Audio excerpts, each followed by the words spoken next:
ਇਹ ਹਫ਼ਤਾਵਾਰ ਬਾਈਬਲ ਦਾ ਦਰਸ ਇਵਾਜ਼ Plainfield Christian Science Church Independent ਵੱਲੋਂ ਹੈ, ਜਿਹੜਾ ਨਿਊ ਜਰਜ਼ੀ ਅਮਰੀਕਾ ਵਿੱਚ ਹੈ। ਹੋਰ ਮਾਲੂਮਾਤ ਲਈ ਤੁਸੀਂ ਸਾਡੀ ਵੈਬਸਾਈਟ ਵੇਖੋ www.plainfieldcs.com। ਇਹ ਸਬਕ 1 ਜੂਨ 2025 ਐਤਵਾਰ ਦੇ ਦਿਨ ਹਫ਼ਤੇ ਦੇ ਅਖੀਰ ਉੱਤੇ ਤੁਹਾਡੇ ਪੜ੍ਹਨ ਲਈ ਤਿਆਰ ਕੀਤਾ ਗਿਆ ਹੈ। ਮਜ਼ਮੂਨ: ਪੁਰਾਣੀ ਤੇ ਨਵੀਂ ਜਾਦੂਗਰੀ, ਉਰਫੀਅਤ, ਤਨਵੀਮ ਤੇ ਇਲਮੇ ਨੌਮੀਆਤ ਤੋਂ ਮੁੱਕਰਨਾ। ਸੁਨਹਿਰੀ ਮਤਨ: ਮਕਾਸ਼ਫਾ। ਹੈਲੇਲੂਇਆ, ਮੁਕਤੀ ਤੇ ਜਲਾਲ ਤੇ ਕੁਦਰਤ ਸਾਡੇ ਰੱਬ ਦੀ ਹੀ ਏ। ਜਵਾਬੀ ਪੜ੍ਹਾਈ। ਇਫਸੀਓਂ: ਮਤਲਬ ਖੁਦਾਵੰਦ ਵਿੱਚ ਤੇ ਉਹਦੀ ਕੁਦਰਤ ਦੇ ਜ਼ੋਰ ਵਿੱਚ ਮਜ਼ਬੂਤ ਬਣੋ।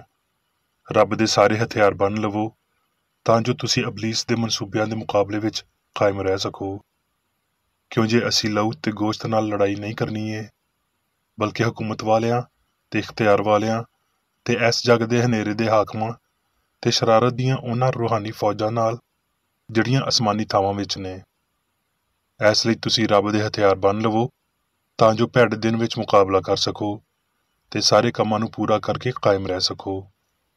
ਇਸ ਲਈ ਸੱਚਾਈ ਨਾਲ ਆਪਣੀ ਕਮਰ ਬੰਨ੍ਹ ਕੇ ਤੇ ਰਾਸਤਬਾਜ਼ੀ ਦਾ ਬਖਤਰ ਲਾ ਕੇ ਤੇ ਪੈਰਾਂ ਵਿੱਚ ਸੁਲ੍ਹਾ ਦੀ ਖੁਸ਼ਖਬਰੀ ਦੀ ਤਿਆਰੀ ਦੀਆਂ ਜੁੱਤੀਆਂ ਪਾ ਕੇ ਤੇ ਉਹਨਾਂ ਸਾਰਿਆਂ ਦੇ ਨਾਲ ਈਮਾਨ ਦੀ ਸਿਪਰ ਲਾ ਕੇ ਕਾਇਮ ਰਵੋ, ਜਿਹਦੇ ਨਾਲ ਤੁਸੀਂ ਉਸ ਸਰੀਰ ਦੇ ਸਾਰੇ ਬਲਦੇ ਹੋਏ ਤੀਰਾਂ ਨੂੰ ਬੁਝਾ ਸਕੋ ਤੇ ਮੁਕਤੀ ਦਾ ਖੁਦ ਤੇ ਰੂਹ ਦੀ ਤਲਵਾਰ ਜਿਹੜੀ ਰੱਬ ਦਾ ਕਲਾਮ ਏ ਲੈ ਲਵੋ। ਦਰਸੀ ਆਵਾਜ਼ ਬਾਈਬਲ ਵਿੱਚੋਂ ਯਸਾਇਆ। ਉਹ ਦਰਿਆ ਦੇ ਸੈਲਾਬ ਵਾਂਗਰ ਆਵੇਗਾ ਜਿਹੜਾ ਰੱਬ ਦੇ ਦਮ ਨਾਲ ਵਗਦਾ ਹੋਵੇ। ਜ਼ਬੂਰ: ਜਿਹੜਾ ਹੱਕ ਤਾਲਾ ਦੇ ਪਰਦੇ ਵਿੱਚ ਰਹਿੰਦਾ ਏ, ਉਹ ਕਾਦਰ ਮੁਤਲਕ ਦੇ ਪਰਛਾਵੇਂ ਵਿੱਚ ਸਕੂਨਤ ਕਰੇਗਾ। ਮੈਂ ਖੁਦਾਵੰਦ ਦੇ ਬਾਰੇ ਆਖਾਂਗਾ, ਉਹੀ ਮੇਰੀ ਪਨਾਹ ਤੇ ਮੇਰਾ ਗੜ੍ਹ ਏ। ਉਹ ਮੇਰਾ ਰੱਬ ਏ ਜਿਹਦੇ ਉੱਤੇ ਮੇਰਾ ਤਵੱਕਲ ਏ। ਕਿਉਂ ਜੇ ਉਹ ਤੈਨੂੰ ਸਿਆਤ ਦੇ ਫੰਦੇ ਤੇ ਮੁਹਲਕ ਵਬਾ ਤੋਂ ਛੁਡਾਵੇਗਾ। ਉਹ ਤੈਨੂੰ ਆਪਣੇ ਪਰਾਂ ਵਿੱਚ ਲੁਕੋ ਲਵੇਗਾ ਤੇ ਤੈਨੂੰ ਉਹਦੀਆਂ ਬਾਹਾਂ ਹੇਠਾਂ ਪਨਾਹ ਮਿਲੇਗੀ। ਉਹਦੀ ਸਚਾਈ ਢਾਲ ਤੇ ਸਿਪਰ ਨੇ। ਤੂੰ ਨਾ ਰਾਤ ਨੂੰ ਹੈਬਤ ਤੋਂ ਡਰੇਂਗਾ ਤੇ ਨਾ ਤੂੰ ਦਿਨ ਨੂੰ ਉਡਣ ਵਾਲੇ ਤੀਰ ਤੋਂ, ਨਾ ਉਸ ਵਬਾ ਤੋਂ ਜਿਹੜੀ ਹਨੇਰੇ ਵਿੱਚ ਚੱਲਦੀ ਏ, ਨਾ ਉਸ ਹਲਾਕਤ ਤੋਂ ਜਿਹੜੀ ਦੁਪਹਿਰ ਨੂੰ ਵੈਰਾਨ ਕਰ ਦਿੰਦੀ ਏ। ਤੇਰੇ ਆਲੇ ਦੁਆਲੇ 1000 ਡਿੱਗ ਜਾਣਗੇ ਤੇ ਤੇਰੇ ਸੱਜੇ ਹੱਥ ਵੱਲ 10,000, ਪਰ ਉਹ ਤੇਰੇ ਨੇੜੇ ਨਹੀਂ ਆਵੇਗੀ। ਪਰ ਤੂੰ ਆਪਣੀਆਂ ਅੱਖੀਆਂ ਨਾਲ ਵੇਖੇਂਗਾ ਤੇ ਸਰੀਰਾਂ ਦੇ ਅੰਜਾਮ ਨੂੰ ਵੇਖੇਂਗਾ। ਪਰ ਤੂੰ ਐ ਖੁਦਾਵੰਦ ਮੇਰੀ ਪਨਾਹ ਏ, ਤੂੰ ਹੱਕ ਤਾਲਾ ਨੂੰ ਆਪਣਾ ਮਸਕਨ ਬਣਾ ਲਿਆ ਏ। ਤੇਰੇ ਉੱਤੇ ਕੋਈ ਆਫਤ ਨਾ ਆਵੇਗੀ ਤੇ ਕੋਈ ਵਬਾ ਤੇਰੇ ਖੈਮੇ ਦੇ ਕੋਲ ਨਾ ਅਪੜੇਗੀ। ਕਿਉਂ ਜੇ ਉਹ ਤੇਰੇ ਬਾਰੇ ਆਪਣੇ ਫਰਿਸ਼ਤਿਆਂ ਨੂੰ ਹੁਕਮ ਦੇਵੇਗਾ ਵੀ ਤੇਰੀਆਂ ਸਾਰੀਆਂ ਰਾਹਾਂ ਵਿੱਚ ਤੇਰੀ ਰਾਖੀ ਕਰਨ। ਉਹ ਤੈਨੂੰ ਆਪਣੇ ਹੱਥਾਂ ਉੱਤੇ ਚੁੱਕ ਲੈਣਗੇ ਤਾਂ ਜੋ ਇੰਜ ਨਾ ਹੋਵੇ ਵੀ ਤੇਰੇ ਪੈਰਾਂ ਨੂੰ ਪੱਥਰ ਨਾਲ ਸੱਟ ਲੱਗੇ। ਤੂੰ ਸ਼ੇਰ ਬੱਬਰ ਤੇ ਅਫੀ ਨੂੰ ਫੇਵੇਂਗਾ, ਤੂੰ ਜਵਾਨ ਸ਼ੇਰ ਤੇ ਅਜਦਹੇ ਨੂੰ ਪਾਮਾਲ ਕਰੇਂਗਾ। ਕਿਉਂ ਜੇ ਉਹਨੇ ਮੇਰੇ ਨਾਲ ਦਿਲ ਲਾਇਆ ਏ, ਇਸ ਲਈ ਮੈਂ ਉਹਨੂੰ ਛੁਡਾਵਾਂਗਾ। ਮੈਂ ਉਹਨੂੰ ਸਰਫਰਾਜ਼ ਕਰਾਂਗਾ ਕਿਉਂ ਜੇ ਉਹਨੇ ਮੇਰਾ ਨਾਂ ਪਛਾਣਿਆ ਏ। ਉਹ ਮੈਨੂੰ ਪੁਕਾਰੇਗਾ ਤੇ ਮੈਂ ਉਹਨੂੰ ਜਵਾਬ ਦੇਵਾਂਗਾ। ਮੈਂ ਮੁਸੀਬਤ ਵਿੱਚ ਉਹਦੇ ਨਾਲ ਰਵਾਂਗਾ। ਮੈਂ ਉਹਨੂੰ ਛੁਡਾਵਾਂਗਾ ਤੇ ਇੱਜ਼ਤ ਬਖਸ਼ਾਂਗਾ। ਮੈਂ ਉਹਨੂੰ ਉਮਰ ਦੀ ਦਰਾਜ਼ੀ ਨਾਲ ਅਸੂਦਾ ਕਰਾਂਗਾ ਤੇ ਆਪਣੀ ਮੁਕਤੀ ਉਹਨੂੰ ਵਿਖਾਵਾਂਗਾ। ਸਲਾਤੀਨ: ਸ਼ਾਹੇ ਆਰਾਮ ਸ਼ਾਹੇ ਇਸਰਾਈਲ ਨਾਲ ਲੜ ਰਿਹਾ ਸੀ ਤੇ ਉਹਨੇ ਆਪਣੇ ਖਾਦਮਾਂ ਨਾਲ ਸਲਾਹ ਕੀਤੀ ਤੇ ਆਖਿਆ ਭਈ ਮੈਂ ਫਲਾਂ ਥਾਂ ਉੱਤੇ ਡੇਰਾ ਲਾਵਾਂਗਾ। ਇਸ ਲਈ ਰੱਬ ਦੇ ਬੰਦੇ ਨੇ ਇਸਰਾਈਲ ਨੂੰ ਆਖ ਕੇ ਘੱਲਿਆ ਭਈ ਖਬਰਦਾਰ ਤੂੰ ਫਲਾਂ ਥਾਂ ਤੋਂ ਨਾ ਲੰਘੀ, ਕਿਉਂ ਜੇ ਉੱਥੇ ਆਰਾਮੀ ਆਉਣ ਵਾਲੇ ਨੇ। ਤੇ ਸ਼ਾਹੀ ਇਸਰਾਈਲ ਨੇ ਉਸ ਥਾਂ ਉੱਤੇ ਜਿਹਦੀ ਖਬਰ ਰੱਬ ਨੇ ਦਿੱਤੀ ਸੀ ਤੇ ਉਹਨੂੰ ਅਗਾਹ ਕਰ ਦਿੱਤਾ ਸੀ, ਬੰਦੇ ਘੱਲੇ ਤੇ ਉੱਥੋਂ ਆਪਣੇ ਆਪ ਨੂੰ ਬਚਾਇਆ। ਤੇ ਬਸ ਇਹ ਇੱਕ ਵਾਰੀ ਜਾਂ 2 ਵਾਰੀ ਨਹੀਂ। ਇਸ ਗੱਲ ਤੋਂ ਸ਼ਾਹੇ ਆਰਾਮ ਦਾ ਦਿਲ ਬਹੁਤ ਬੇਚੈਨ ਹੋਇਆ ਤੇ ਉਹਨੇ ਆਪਣੇ ਖਾਦਮਾਂ ਨੂੰ ਬੁਲਾ ਕੇ ਉਹਨਾਂ ਨੂੰ ਆਖਿਆ, ਕੀ ਤੁਸੀਂ ਮੈਨੂੰ ਨਹੀਂ ਦੱਸੋਗੇ ਭਈ ਸਾਡੇ ਵਿੱਚੋਂ ਕੌਣ ਇਸਰਾਈਲ ਵਾਲੇ? ਤਦ ਉਹਦੇ ਖਾਦਮਾਂ ਵਿੱਚੋਂ ਇੱਕ ਨੇ ਆਖਿਆ, ਨਹੀਂ ਐ ਮੇਰੇ ਮਾਲਕ, ਐ ਬਾਦਸ਼ਾਹ, ਬਲਕਿ ਅਲੀਸ਼ਾ ਜਿਹੜਾ ਇਸਰਾਈਲ ਵਿੱਚ ਨਬੀ ਏ, ਤੇਰੀਆਂ ਉਹਨਾਂ ਗੱਲਾਂ ਨੂੰ ਜਿਹੜੀਆਂ ਤੂੰ ਖਿਲਵਤਗਾਹ ਵਿੱਚ ਆਖਦਾ ਏ, ਸ਼ਾਹੇ ਇਸਰਾਈਲ ਨੂੰ ਦੱਸ ਦਿੰਦਾ ਏ। ਉਹਨੇ ਆਖਿਆ, ਭਈ ਜਾ ਕੇ ਵੇਖ ਉਹ ਕਿੱਥੇ ਹੈ, ਤਾਂ ਜੋ ਮੈਂ ਉਹਨੂੰ ਫੜਵਾ ਕੇ ਮੰਗਵਾ ਲਵਾਂ। ਤੇ ਉਹਨੂੰ ਦੱਸਿਆ ਗਿਆ ਭਈ ਉਹ ਦੋਤਨ ਵਿੱਚ ਏ। ਤਦ ਉਹਨੇ ਉੱਥੇ ਘੋੜਿਆਂ ਤੇ ਰੱਥਾਂ ਤੇ ਇੱਕ ਵੱਡੇ ਜੱਥੇ ਨੂੰ ਘੱਲਿਆ, ਤੇ ਉਹਨਾਂ ਨੇ ਰਾਤੋਂ ਰਾਤ ਆ ਕੇ ਉਸ ਸ਼ਹਿਰ ਨੂੰ ਘੇਰ ਲਿਆ। ਤੇ ਜਦ ਉਸ ਰੱਬ ਦੇ ਬੰਦੇ ਦਾ ਖਾਦਮ ਸੁਬਹ ਨੂੰ ਉੱਠ ਕੇ ਬਾਹਰ ਨਿਕਲਿਆ ਤੇ ਵੇਖਿਆ ਭਈ ਇੱਕ ਜੱਥਾ ਘੋੜਿਆਂ ਤੇ ਰੱਥਾਂ ਉੱਤੇ ਸ਼ਹਿਰ ਦੇ ਆਲ ਦੁਆਲੇ, ਤੇ ਉਸ ਖਾਦਮ ਨੇ ਜਾ ਕੇ ਉਹਨੂੰ ਆਖਿਆ, ਹਾਏ ਐ ਮੇਰੇ ਮਾਲਕ, ਅਸੀਂ ਕੀ ਦੁਆ ਕਰੀਏ? ਉਹਨੇ ਜਵਾਬ ਦਿੱਤਾ, ਡਰ ਨਾ, ਕਿਉਂ ਜੇ ਸਾਡੇ ਨਾਲ ਵਾਲੇ ਉਹਨਾਂ ਦੇ ਨਾਲ ਵਾਲਿਆਂ ਤੋਂ ਬਹੁਤੇ ਨੇ। ਤੇ ਅਲੀਸ਼ਾ ਨੇ ਦੁਆ ਕੀਤੀ ਤੇ ਆਖਿਆ, ਐ ਖੁਦਾਵੰਦ, ਉਹਦੀਆਂ ਅੱਖੀਆਂ ਖੋਲ ਦੇ ਤਾਂ ਜੋ ਉਹ ਵੇਖ ਸਕੇ। ਤਦ ਖੁਦਾਵੰਦ ਨੇ ਉਸ ਜਵਾਨ ਦੀਆਂ ਅੱਖੀਆਂ ਖੋਲ ਦਿੱਤੀਆਂ, ਤੇ ਉਹਨੇ ਜਦ ਨਿਗਾਹ ਕੀਤੀ ਤੇ ਕੀ ਵੇਖਿਆ ਭਈ ਅਲੀਸ਼ਾ ਦੇ ਆਲੇ ਦੁਆਲੇ ਦਾ ਪਹਾੜ ਆਤਸ਼ੀ ਘੋੜਿਆਂ ਤੇ ਰੱਥਾਂ ਨਾਲ ਭਰਿਆ ਏ। ਜ਼ਬੂਰ। ਖੁਦਾਵੰਦ ਮੇਰੀ ਲੋਅ ਤੇ ਮੇਰੀ ਮੁਕਤੀ ਏ, ਮੈਨੂੰ ਕਿਹਦਾ ਡਰ? ਖੁਦਾਵੰਦ ਮੇਰੀ ਹਯਾਤੀ ਦਾ ਪੁਸ਼ਤਾ ਏ, ਮੈਨੂੰ ਕਿਹਦਾ ਖੌਫ? ਭਾਵੇਂ ਮੇਰੇ ਖਿਲਾਫ ਲਸ਼ਕਰ ਖੈਮਾਜ਼ਾਨ ਹੋਵੇ, ਮੇਰੇ ਖਿਲਾਫ ਜੰਗ ਲੱਗੇ, ਫੇਰ ਵੀ ਮੈਂ ਖਾਤਰ ਜਮਾ ਰੱਖਾਂਗਾ। ਮੈਂ ਰੱਬ ਕੋਲੋਂ ਇੱਕ ਦਰਖਾਸਤ ਕੀਤੀ ਏ, ਮੈਂ ਉਹਦਾ ਹੀ ਤਾਲਬ ਰਵਾਂਗਾ। ਮੈਂ ਸਾਰੀ ਉਮਰ ਖੁਦਾਵੰਦ ਦੇ ਘਰ ਵਿੱਚ ਰਵਾਂਗਾ, ਤਾਂ ਜੋ ਖੁਦਾਵੰਦ ਦੇ ਜਲਾਲ ਨੂੰ ਵੇਖਾਂ ਤੇ ਉਹਦੀ ਹੈਕਲ ਵਿੱਚ ਇਸਤਫਸਾਰ ਕਰਿਆ ਕਰਾਂ। ਕਿਉਂ ਜੇ ਮੁਸੀਬਤ ਦੇ ਦਿਨ ਉਹ ਮੈਨੂੰ ਆਪਣੇ ਸ਼ਾਮਿਆਨੇ ਵਿੱਚ ਲੁਕੋ ਕੇ ਰੱਖੇਗਾ। ਉਹ ਮੈਨੂੰ ਆਪਣੇ ਖੈਮੇ ਦੇ ਪਰਦੇ ਵਿੱਚ ਲੁਕਾ ਲਵੇਗਾ। ਉਹ ਮੈਨੂੰ ਚਟਾਨ ਉੱਤੇ ਚੜਾਏਗਾ। ਜੇ ਮੈਨੂੰ ਯਕੀਨ ਨਾ ਹੁੰਦਾ ਭਈ ਜਿਉਂਦਿਆਂ ਦੀ ਧਰਤੀ ਵਿੱਚ ਖੁਦਾਵੰਦ ਦੇ ਅਹਿਸਾਨ ਨੂੰ ਵੇਖਾਂਗਾ ਤੇ ਮੈਨੂੰ ਗਸ਼ ਪੈ ਜਾਂਦਾ। ਖੁਦਾਵੰਦ ਦੀ ਆਸ ਰੱਖ, ਮਜ਼ਬੂਤ ਹੋ ਤੇ ਤੇਰਾ ਦਿਲ ਕਵੀ ਹੋਵੇ। ਹਾਂ, ਖੁਦਾਵੰਦ ਦੀ ਹੀ ਆਸ ਰੱਖ। ਲੂਕਾ। ਫਿਰ ਯਿਸੂ ਪਾਕ ਰੂਹ ਨਾਲ ਭਰਿਆ ਹੋਇਆ ਯਰਦਨ ਤੋਂ ਪਰਤਿਆ, ਤੇ ਸ਼ੈਤਾਨ ਉਹਨੂੰ ਅਜ਼ਮਾਉਂਦਾ ਰਿਹਾ। ਜਦ ਅਬਲੀਸ ਨੇ ਸਾਰੀਆਂ ਅਜ਼ਮਾਇਸ਼ਾਂ ਕਰ ਲਈਆਂ ਤੇ ਕੁਝ ਵੇਲੇ ਤਿੱਕਰ ਉਹਦੇ ਤੋਂ ਵੱਖ ਹੋ ਗਿਆ, ਫਿਰ ਯਿਸੂ ਰੂਹ ਦੀ ਕੂਵਤ ਨਾਲ ਭਰਿਆ ਹੋਇਆ ਗਲੀਲ ਨੂੰ ਮੁੜਿਆ, ਤੇ ਸਾਰੇ ਪਾਸੇ ਉਹਦੀ ਸ਼ੋਹਰਤ ਫੈਲ ਗਈ। ਤੇ ਉਹ ਉਹਨਾਂ ਦੇ ਇਬਾਦਤਖਾਨਿਆਂ ਵਿੱਚ ਤਾਲੀਮ ਦਿੰਦਾ ਰਿਹਾ, ਤੇ ਸਾਰੇ ਉਹਦੀ ਵਡਿਆਈ ਕਰਦੇ ਰਹੇ। ਤੇ ਉਹ ਨਾਸਰਤ ਵਿੱਚ ਆਇਆ, ਜਿੱਥੇ ਉਹਨੇ ਪਰਵਰਿਸ਼ ਪਾਈ ਸੀ, ਤੇ ਆਪਣੇ ਦਸਤੂਰ ਦੇ ਮੁਤਾਬਕ ਸਬਤ ਦੇ ਦਿਨ ਇਬਾਦਤਖਾਨੇ ਵਿੱਚ ਗਿਆ ਤੇ ਪੜ੍ਹਨ ਲਈ ਖਲੋਤਾ। ਤੇ ਯਸਾਇਆ ਨਬੀ ਦੀ ਕਿਤਾਬ ਉਹਨੂੰ ਦਿੱਤੀ ਗਈ, ਤੇ ਕਿਤਾਬ ਖੋਲ ਕੇ ਉਹਨੇ ਉਹ ਮੁਕਾਮ ਕੱਢਿਆ ਜਿੱਥੇ ਲਿਖਿਆ ਸੀ, ਭਈ ਖੁਦਾਵੰਦ ਦਾ ਰੂਹ ਮੇਰੇ ਉੱਤੇ ਹੈ, ਇਸ ਲਈ ਭਈ ਉਹਨੇ ਮੈਨੂੰ ਗਰੀਬਾਂ ਨੂੰ ਖੁਸ਼ਖਬਰੀ ਦੇਣ ਲਈ ਮਸਾ ਕੀਤਾ। ਉਹਨੇ ਮੈਨੂੰ ਘੱਲਿਆ ਏ ਭਈ ਕੈਦੀਆਂ ਨੂੰ ਰਿਹਾਈ ਤੇ ਅੰਨ੍ਹਿਆਂ ਨੂੰ ਬਹਿਨਾਈ ਪਾਉਣ ਦੀ ਖਬਰ ਸੁਣਾਵਾਂ, ਕੁਚਲੇ ਹੋਇਆਂ ਨੂੰ ਆਜ਼ਾਦ ਕਰਾਂ, ਤੇ ਖੁਦਾਵੰਦ ਦੇ ਸਾਲੇ ਮਕਬੂਲ ਦੀ ਮੁਨਾਦੀ ਕਰਾਂ। ਉਹ ਉਹਨਾਂ ਨੂੰ ਆਖਣ ਲੱਗਿਆ, ਭਈ ਅੱਜ ਇਹ ਨਵਿਸ਼ਤਾ ਤੁਹਾਡੇ ਸਾਹਮਣੇ ਪੂਰਾ ਹੋਇਆ। ਜਿੰਨੇ ਵੀ ਇਬਾਦਤਖਾਨੇ ਵਿੱਚ ਸੀ, ਇਹਨਾਂ ਗੱਲਾਂ ਨੂੰ ਸੁਣਦਿਆਂ ਹੀ ਕਹਿਰ ਨਾਲ ਭਰ ਗਏ, ਤੇ ਉੱਠ ਕੇ ਉਹਨੂੰ ਸ਼ਹਿਰੋਂ ਬਾਹਰ ਕੱਢਿਆ ਤੇ ਉਸ ਪਹਾੜ ਦੀ ਚੋਟੀ ਉੱਤੇ ਲੈ ਗਏ ਜਿਹਦੇ ਉੱਤੇ ਉਹਨਾਂ ਦਾ ਸ਼ਹਿਰ ਵਸਦਾ ਸੀ, ਤਾਂ ਜੋ ਉਹਨੂੰ ਮੂੰਹ ਭਰਨੇ ਸੁੱਟ ਦੇਣ। ਪਰ ਉਹ ਉਹਨਾਂ ਦੇ ਵਿੱਚੋਂ ਹੀ ਨਿਕਲ ਕੇ ਟੁਰ ਗਿਆ। ਯਾਕੂਬ। ਤੇ ਰੱਬ ਦੇ ਤਾਬੇ ਹੋ ਜਾਓ ਤੇ ਸ਼ੈਤਾਨ ਦਾ ਮੁਕਾਬਲਾ ਕਰੋ, ਤੇ ਉਹ ਤੁਹਾਡੇ ਕੋਲੋਂ ਨੱਸ ਜਾਵੇਗਾ। ਰੱਬ ਦੇ ਕੋਲ ਆਓ ਤੇ ਉਹ ਤੁਹਾਡੇ ਕੋਲ ਆਵੇਗਾ।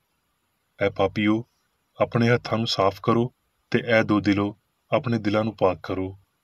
ਖੁਦਾਵੰਦ ਦੇ ਸਾਹਮਣੇ ਫਰੌਤਨੀ ਕਰੋ, ਉਹ ਤੁਹਾਨੂੰ ਉੱਚਾ ਕਰੇਗਾ।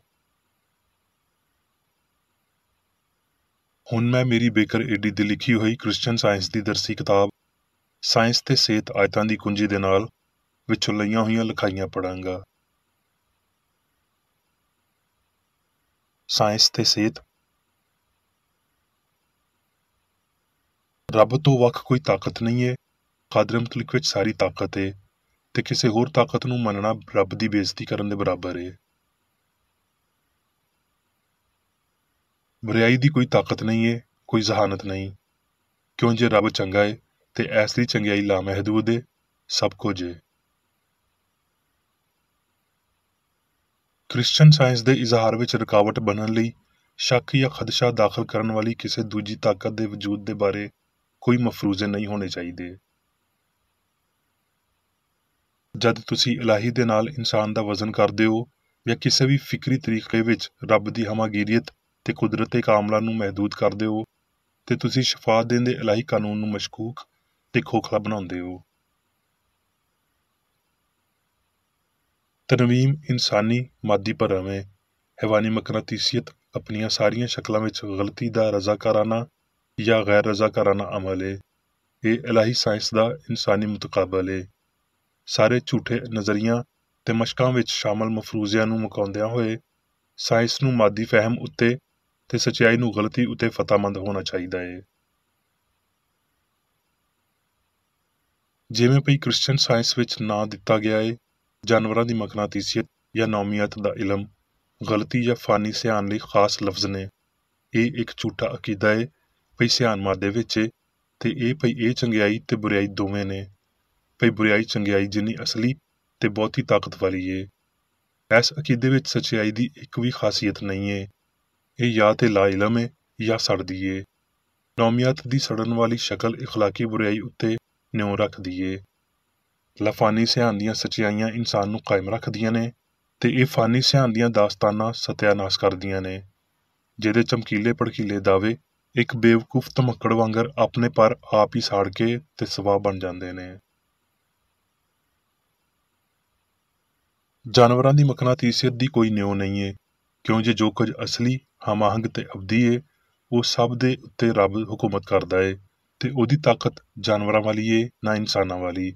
ਸਾਇੰਸ ਵਿੱਚ ਜਾਨਵਰਾਂ ਵਾਲੀ ਮਕਨਾਤੀਸੀਅਤ, ਤਨਵੀਮ ਜਾਂ ਨੌਮੀਅਤ ਦਾ ਇਲਮ ਬਸ ਇੱਕ ਇਨਕਾਰ ਏ ਜਿਹੜਾ ਨਾ ਜ਼ਹਾਨਤ ਤਾਕਤ ਰੱਖਦਾ ਏ ਤੇ ਨਾ ਹੀ ਅਸਲੀਅਤ, ਤੇ ਇੱਕ ਲਿਹਾਜ਼ ਨਾਲ ਇਹ ਬਰਾਏ ਨਾਮ ਫਾਨੀ ਸਿਆਣ ਦਾ ਇੱਕ ਗੈਰ ਅਸਲੀ ਖਿਆਲ ਏ। ਪਰ ਇੱਥੇ ਰੂਹ ਦੀ ਇੱਕ ਅਸਲੀ ਦਿਲਕਸ਼ੀ ਏ। ਹੈਵਾਨੀ ਮਕਨਾਤੀਸੀਅਤ ਦੀ ਹਲਕੀ ਸ਼ਕਲ ਗਾਇਬ ਹੋ ਰਹੀ ਏ ਤੇ ਇਹਦੀਆਂ ਨਾਗਵਾਰ ਖਸਲਤਾਂ ਸਾਹਮਣੇ ਆ ਰਹੀਆਂ ਨੇ। ਫਾਨੀ ਖਿਆਲਾਂ ਦੀਆਂ ਹਨੇਰ ਛੁੱਟੀਆਂ ਵਿੱਚ ਲੁਕੀਆਂ ਜੁਰਮਾਂ ਦੀਆਂ ਮਸ਼ੀਨਾਂ ਸਮਝੋਂ ਬਾਹਰ ਤੇ ਪਚੀਦਾ ਕਿਸਮ ਦੇ ਜਾਲ ਉਣ ਰਹੀਆਂ ਨੇ। ਇਸ ਲਈ ਹੈਵਾਨੀ ਮਕਨਾਤੀਸੀਅਤ ਦੇ ਮੌਜੂਦਾ ਤਰੀਕਿਆਂ ਦਾ ਰਾਜ਼ ਇਹ ਹੈ ਭਈ ਇਹ ਵੇਲੇ ਨੂੰ ਸੁਸਤੀ ਦੇ ਜਾਲ ਵਿੱਚ ਫਸਾਉਂਦੇ ਨੇ ਤੇ ਉਸ ਮਹਿਕੂਮ ਲਈ ਸੰਗਦਿਲੀ ਪੈਦਾ ਕਰਦੇ ਨੇ ਜਿਹਦੇ ਲਈ ਮੁਜਰਮ ਤਾਂਗ ਰੱਖਦਾ ਏ। ਇਨਸਾਨੀਅਤ ਨੂੰ ਇਹ ਸਿੱਖਣਾ ਚਾਹੀਦਾ ਹੈ ਭਈ ਬਦੀ ਕੋਈ ਤਾਕਤ ਨਹੀਂ ਏ, ਇਹਦੀ ਨਾਂ ਦੀ ਹੀ ਜਬਰੀ ਹਕੂਮਤ ਅਦਮ ਦੇ ਇਲਾਵਾ ਕੁਝ ਨਹੀਂ। ਕ੍ਰਿਸਚਨ ਸਾਇੰਸ ਬਦੀ ਦੀ ਸਲਤਨਤ ਨੂੰ ਲੁੱਟ ਲੈਂਦੀ ਏ ਤੇ ਖਾਨਦਾਨਾਂ ਇਸੇ ਤਰ੍ਹਾਂ ਮਾਸ਼ਰੇ ਵਿੱਚ ਇਮਤਿਆਜ਼ੀ ਤੌਰ ਤੇ ਮੁਹੱਬਤ ਤੇ ਨੇਕੀ ਨੂੰ ਫਰੋਗ ਦਿੰਦੀ ਏ। ਪੌਲੁਸ ਰਸੂਲ ਬਦੀ ਦੇ ਤਜੱਸਮ ਦਾ ਇਸ ਜੱਗ ਦੀ ਨੇਕੀ ਦੇ ਤੌਰ ਤੇ ਹਵਾਲਾ ਦਿੰਦਾ ਏ ਤੇ ਅੱਗੇ ਇਹਨੂੰ ਬੇਈਮਾਨੀ ਤੇ ਚਾਲਾਕੀ ਦੇ ਤੌਰ ਤੇ ਵਾਜ਼ਿਹ ਕਰਦਾ ਏ। ਅਸੂਰੀਆਂ ਲਈ ਪਾਪ ਚੰਨ ਦਾ ਦੇਵਤਾ ਸੀ। ਕੁਝ ਲੋਕੀ ਸੱਚਾਈ ਦੀ ਛੂਹਣ ਨੂੰ ਹੌਲੀ ਹੌਲੀ ਮੰਨਦੇ ਨੇ, ਕੁਝ ਲੋਕੀ ਬਗੈਰ ਕੋਸ਼ਿਸ਼ ਦੇ ਮੰਨਦੇ ਨੇ ਤੇ ਕੁਝ ਲੋਕੀ ਇਹ ਮੰਨਣ ਵਿੱਚ ਸ਼ਰਮਾਉਂਦੇ ਨੇ ਭਈ ਉਹਨਾਂ ਨੇ ਮੰਨ ਲਿਆ ਏ। ਪਰ ਜੇ ਇਹ ਨਹੀਂ ਮੰਨਿਆ ਜਾਵੇ ਤੇ ਬਦੀ ਆਪ ਹੀ ਚੰਗਿਆਈ ਦੇ ਖਿਲਾਫ ਘਮੰਡ ਕਰੇਗੀ। ਕ੍ਰਿਸਚਨ ਸਾਇੰਸਦਾਨ ਬਰਿਆਈ, ਬਿਮਾਰੀ ਤੇ ਮੌਤ ਨੂੰ ਮੁਕਾਉਣ ਵਾਲਿਆਂ ਦੀ ਫਹਿਰਿਸਤ ਵਿੱਚ ਸ਼ਾਮਲ ਏ ਤੇ ਉਹ ਆਪਣੇ ਕੁਝ ਨਾ ਹੋਣ ਤੇ ਰੱਬ ਜਾਂ ਚੰਗਿਆਈ ਦੇ ਕਾਦਰ ਹੋਣ ਨੂੰ ਸਮਝਣ ਨਾਲ ਇਹਨਾਂ ਉੱਤੇ ਕਾਬੂ ਪਾ ਸਕਦਾ ਏ। ਉਹਦੇ ਲਈ ਬਿਮਾਰੀ ਪਾਪ ਤੋਂ ਘੱਟ ਅਜ਼ਮਾਇਸ਼ ਨਹੀਂ ਏ। ਉਹ ਇਹਨਾਂ ਦੋਵਾਂ ਉੱਤੇ ਰੱਬ ਦੀ ਕੁਦਰਤ ਨੂੰ ਸਮਝਦਿਆਂ ਹੋਏ ਦੋਵਾਂ ਤੋਂ ਸ਼ਿਫਾ ਪਾਉਂਦਾ ਏ। ਕ੍ਰਿਸਚਨ ਸਾਇੰਸਦਾਨ ਇਹ ਜਾਣਦਾ ਏ ਭਈ ਉਹ ਗਲਤੀ ਵਾਲੇ ਅਕੀਦੇ ਨੇ ਜਿਨ੍ਹਾਂ ਦਾ ਸਤਿਆਨਾਸ਼ ਸੱਚਾਈ ਕਰ ਸਕਦੀ ਏ ਤੇ ਕਰੇਗੀ। ਕੌਣ ਅਜਿਹਾ ਹੈ ਜਿਨੇ ਹਯਾਤੀ ਵਿੱਚ ਖਤਰਨਾਕ ਅਕੀਦੇ, ਮਵਾਦ ਤੇ ਰੱਬ ਤੋਂ ਵੱਖਰੀ ਸਿਆਣ ਨੂੰ ਮਹਿਸੂਸ ਕੀਤਾ ਹੋਵੇ ਤੇ ਇਹ ਆਖ ਸਕਦਾ ਹੋਵੇ ਭਈ ਈਮਾਨ ਵਿੱਚ ਕੋਈ ਗਲਤੀ ਨਹੀਂ ਏ। ਜਾਨਵਰਾਂ ਵਾਲੀ ਕਸ਼ਿਸ਼ ਦੇ ਦਾਅਵੇ ਨੂੰ ਜਾਣਦਿਆਂ ਹੋਏ ਭਈ ਸਾਰੀ ਬੁਰਿਆਈ ਮਾਦੇ, ਬਿਜਲੀ, ਜਾਨਵਰਾਂ ਦੀ ਫਿਤਰਤ ਤੇ ਨਾਮਿਆਤੀ ਹਯਾਤ ਦੀ ਹਯਾਤੀ, ਮਵਾਦ ਤੇ ਸਿਆਣ ਦੇ ਯਕੀਨ ਵਿੱਚ ਇਕੱਠੀ ਹੁੰਦੀ ਏ। ਕੌਣ ਇਹਦੇ ਤੋਂ ਇਨਕਾਰ ਕਰੇਗਾ ਭਈ ਇਹ ਉਹ ਗਲਤੀਆਂ ਨੇ ਸੱਚਾਈ ਜਿਨ੍ਹਾਂ ਨੂੰ ਤਬਾਹ ਕਰੇਗੀ ਤੇ ਕਰਨਾ ਵੀ ਚਾਹੀਦਾ ਏ। ਮਸੀਹੀ ਸਾਇੰਸਦਾਨਾਂ ਨੂੰ ਮਾਦੀ ਜੱਗ ਵਿੱਚੋਂ ਬਾਹਰ ਨਿਕਲਣ ਤੇ ਇਹਦੇ ਤੋਂ ਦੂਰ ਰਹਿਣ ਵਾਲੇ ਰਸੂਲਾਂ ਦੇ ਹੁਕਮ ਦੇ ਮੁਸਲਸਲ ਭਾਰ ਹੇਠਾਂ ਰਹਿਣਾ ਚਾਹੀਦਾ ਏ। ਉਹਨਾਂ ਨੂੰ ਜਾਹੀਰੀਅਤ, ਜ਼ੁਲਮ ਤੇ ਗਰੂਰ ਦੀ ਤਾਕਤ ਨੂੰ ਤਰਕ ਕਰਨਾ ਚਾਹੀਦਾ ਏ। ਮਸੀਹਤ ਨੂੰ ਆਪਣੇ ਮੱਥੇ ਉੱਤੇ ਪਿਆਰ ਦਾ ਤਾਜ ਧਰਦਿਆਂ ਹੋਏ ਉਹਨਾਂ ਦੀ ਹਯਾਤੀ ਦੀ ਮਲਕਾ ਬਣਨਾ ਚਾਹੀਦਾ ਏ। ਗਲਤ ਇਸਤਦਲਾਲ ਅਮਲੀ ਗਲਤੀ ਦੀ ਵਜ੍ਹਾ ਬਣਦਾ ਏ। ਗਲਤ ਸੋਚ ਨੂੰ ਉਹਦੇ ਜ਼ਾਹਰ ਹੋਣ ਦਾ ਮੌਕਾ ਮਿਲਣ ਤੋਂ ਪਹਿਲਾਂ ਹੀ ਕਾਬੂ ਵਿੱਚ ਕਰ ਲੈਣਾ ਚਾਹੀਦਾ ਏ।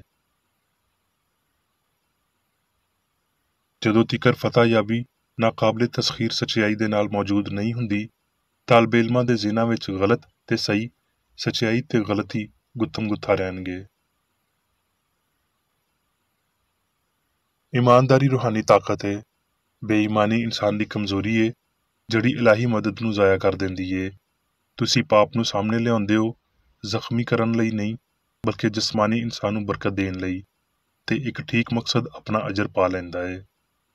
ਲੁਕਿਆ ਹੋਇਆ ਪਾਪ ਉੱਚੀਆਂ ਥਾਵਾਂ ਵਿੱਚ ਰੂਹਾਨੀ ਬਦਕਾਰੀ ਏ। ਰਿਆਕਾਰ ਇਸ ਸਾਇੰਸ ਵਿੱਚ ਰੱਬ ਦਾ ਸ਼ੁਕਰ ਅਦਾ ਕਰਦਾ ਏ ਭਈ ਕੋਈ ਬਦੀ ਹੈ ਹੀ ਨਹੀਂ, ਪਰ ਉਹ ਨੇਕੀ ਦੇ ਨਾਂ ਉੱਤੇ ਬਦੀ ਦੀ ਸੇਵਾ ਕਰਦਾ ਏ। ਬਰਦਾਸ਼ਤ, ਚੰਗਿਆਈ ਤੇ ਸਚਾਈ ਨੂੰ ਜ਼ੋਰ ਕੇ ਫੜ ਲਵੋ ਤੇ ਤੁਸੀਂ ਉਹਨਾਂ ਨੂੰ ਆਪਣੇ ਖਿਆਲਾਂ ਦੇ ਕਬਜ਼ੇ ਦੇ ਤਨਾਸਬ ਤੋਂ ਆਪਣੇ ਤਜਰਬਿਆਂ ਵਿੱਚ ਲਿਆਵੋਗੇ। ਇਲਾਹੀ ਕਾਦਰ ਮੁਤਲਕ ਦੀ ਸਮਝ ਇੱਥੋਂ ਤੀਕਰ ਵੀ ਇੱਕ ਦਰਜੇ ਉੱਤੇ ਡਰ ਨੂੰ ਤਬਾਹ ਕਰ ਦਿੰਦੀ ਏ ਤੇ ਪੈਰਾਂ ਨੂੰ ਸਚਾਈ ਦੀ ਰਾਹ ਉੱਤੇ ਟੋਰਦੀ ਏ, ਉਸ ਰਾਹ ਉੱਤੇ ਜਿਹੜੀ ਹੱਥਾਂ ਦੇ ਬਗੈਰ ਬਣੇ ਹੋਏ ਘਰ ਵੱਲ ਲੈ ਜਾਂਦੀ ਏ, ਯਾਨੀ ਅਸਮਾਨਾਂ ਉੱਤੇ ਅਬਦੀ ਘਰ ਵੱਲ। ਇਨਸਾਨੀ ਨਫ਼ਰਤ ਉੱਤੇ ਕੋਈ ਕਾਨੂੰਨੀ ਹੁਕਮ ਨਹੀਂ ਤੇ ਕੋਈ ਬਾਦਸ਼ਾਹਤ ਨਹੀਂ। ਮੁਹੱਬਤ ਤਖਤ ਨਸ਼ੀਨ ਏ, ਬਦੀ ਜਾਂ ਮਾਦੇ ਵਿੱਚ ਨਾ ਜ਼ਹਾਨਤ ਏ ਨਾ ਕੁਵਤ ਏ।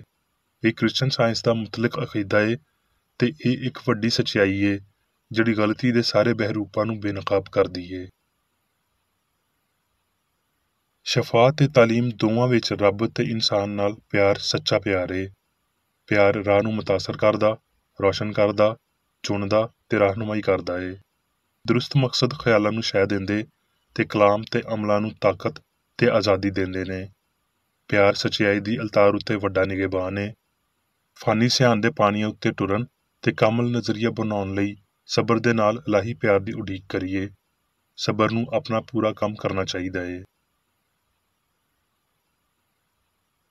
ਮਸੀਹ ਦੇ ਲਿਬਾਸ ਵਾਂਗਰ ਰੂਹ ਦਾ ਜਾਮਾ ਸਫੈਦ ਬਰਾਕ ਹੁੰਦਾ ਏ। ਇਸ ਲਈ ਇਸ ਜੱਗ ਵਿੱਚ ਵੀ ਤੇਰਾ ਲਿਬਾਸ ਹਮੇਸ਼ਾ ਸਫੈਦ ਹੋਵੇ। ਧੰਨ ਏ ਉਹ ਬੰਦਾ ਜਿਹੜਾ ਅਜ਼ਮਾਇਸ਼ ਦੀ ਬਰਦਾਸ਼ਤ ਫਤਹ ਕਰਦਾ ਏ, ਕਿਉਂਕਿ ਜਦੋਂ ਮਕਬੂਲ ਠਹਿਰਿਆ, ਇਮਾਨਦਾਰ ਸਾਬਤ ਹੋਇਆ ਤੇ ਹਯਾਤੀ ਦਾ ਉਹ ਤਾਜ ਹਾਸਲ ਕਰੇਗਾ ਜਿਹਦਾ ਖੁਦਾਵੰਦ ਨੇ ਮੁਹੱਬਤ ਕਰਨ ਵਾਲਿਆਂ ਨਾਲ ਵਾਅਦਾ ਕੀਤਾ ਏ। ਯਾਕੂਬ 1:12 ਆਇਤ। ਹੁਣ ਮੈਂ ਮੇਰੀ ਬਿਕਰ ਏਡੀ ਵੱਲੋਂ ਚਰਚ ਮੈਨੂਅਲ ਵਿੱਚ ਦਿੱਤੇ ਹੋਏ ਰੋਜ਼ਾਨਾ ਦੇ 3 ਫਰਜ਼ ਪੜਾਂਗਾ। ਰੋਜ਼ਾਨਾ ਦੀ ਦੁਆ। ਇਸ ਚਰਚ ਦੇ ਹਰ ਰੁਕਨ ਦਾ ਇਹ ਫਰਜ਼ ਏ ਪਈ ਉਹ ਹਰ ਰੋਜ਼ ਇਹ ਦੁਆ ਕਰੇ, ਤੇਰੀ ਬਾਦਸ਼ਾਹੀ ਆਵੇ, ਇਲਾਹੀ ਸਚਾਈ, ਹਯਾਤੀ ਤੇ ਪਿਆਰ ਦੀ ਸਲਤਨਤ ਮੇਰੇ ਅੰਦਰ ਕਾਇਮ ਹੋਵੇ ਤੇ ਸਾਰੇ ਪਾਪ ਮੈਥੋਂ ਨਿਕਲ ਜਾਣ ਤੇ ਤੇਰਾ ਕਲਾਮ ਸਾਰੇ ਇਨਸਾਨਾਂ ਦੇ ਪਿਆਰ ਨੂੰ ਵਧਾਵੇ ਤੇ ਉਹਨਾਂ ਉੱਤੇ ਹਕੂਮਤ ਕਰੇ। ਮਕਸਦਾਂ ਤੇ ਕੰਮਾਂ ਦਾ ਇੱਕ ਅਸੂਲ। ਨਾ ਕੋਈ ਮੁਖਾਲਫਤ ਤੇ ਨਾ ਕੋਈ ਜ਼ਾਤੀ ਤਾਲੁਕ ਮਾਦਰੀ ਚਰਚ ਦੇ ਕਿਸੇ ਰੁਕਨ ਦੇ ਮਕਸਦਾਂ ਜਾਂ ਕੰਮਾਂ ਉੱਤੇ ਅਸਰ ਕਰਨੇ ਚਾਹੀਦੇ। ਸਾਇੰਸ ਵਿੱਚ ਬਸ ਇਲਾਹੀ ਪਿਆਰ ਹੀ ਹਕੂਮਤ ਕਰਦਾ ਏ ਤੇ ਇੱਕ ਮਸੀਹੀ ਸਾਇੰਸਦਾਨ ਪਾਪ ਨੂੰ ਰੱਦ ਕਰਦਿਆਂ ਹੋਏ ਸੁੱਚੀ ਭਰਾਬੰਦੀ, ਖੈਰਾਤ ਪਸੰਦੀ ਤੇ ਮਾਫੀ ਨਾਲ ਪਿਆਰ ਦੀਆਂ ਮਿੱਠੀਆਂ ਸਚਾਈਆਂ ਦਾ ਪਰਛਾਵਾਂ ਬਣਦਾ ਏ। ਇਸ ਚਰਚ ਦੇ ਸਾਰੇ ਰੁਕਨਾਂ ਨੂੰ ਸਾਰੇ ਪਾਪਾਂ ਤੋਂ, ਗਲਤ ਤਰ੍ਹਾਂ ਦੀਆਂ ਪੇਸ਼ਨਗੋਈਆਂ, ਮੁਨਸਫੀਆਂ, ਮੁਜ਼ਮਤਾਂ, ਸਲਾਵਾਂ, ਗਲਤ ਅਸਰਾਂ ਨੂੰ ਲੈਣ ਤੇ ਗਲਤ ਅਸਰ ਦੇਣ ਤੋਂ ਆਜ਼ਾਦ ਰਹਿਣ ਲਈ ਹਰ ਰੋਜ਼ ਖਿਆਲ ਰੱਖਣਾ ਚਾਹੀਦਾ ਏ ਤੇ ਦੁਆ ਕਰਨੀ ਚਾਹੀਦੀ ਏ। ਫਰਜ਼ ਲਈ ਚੁਸਤੀ। ਇਸ ਚਰਚ ਦੇ ਹਰ ਰੁਕਨ ਦਾ ਇਹ ਫਰਜ਼ ਏ ਕਿ ਉਹ ਹਰ ਰੋਜ਼ ਜਾਰਹਾਨਾ ਜ਼ਿਹਨੀ ਸਲਾਮਾਂ ਦੇ ਖਿਲਾਫ ਆਪਣੇ ਆਪ ਨੂੰ ਤਿਆਰ ਰੱਖੇ ਤੇ ਰੱਬ, ਆਪਣੇ ਕਾਇਦ ਤੇ ਇਨਸਾਨਾਂ ਲਈ ਆਪਣੇ ਫਰਜ਼ਾਂ ਨੂੰ ਨਾ ਕਦੀ ਭੁੱਲੇ ਤੇ ਨਾ ਕਦੀ ਨਜ਼ਰਅੰਦਾਜ਼ ਕਰੇ। ਉਹਦੇ ਕੰਮਾਂ ਦੇ ਰਾਹੀਂ ਉਹਦਾ ਇਨਸਾਫ ਹੋਵੇਗਾ, ਉਹ ਬੇਕਸੂਰ ਜਾਂ ਕਸੂਰਵਾਰ ਹੋਵੇਗਾ।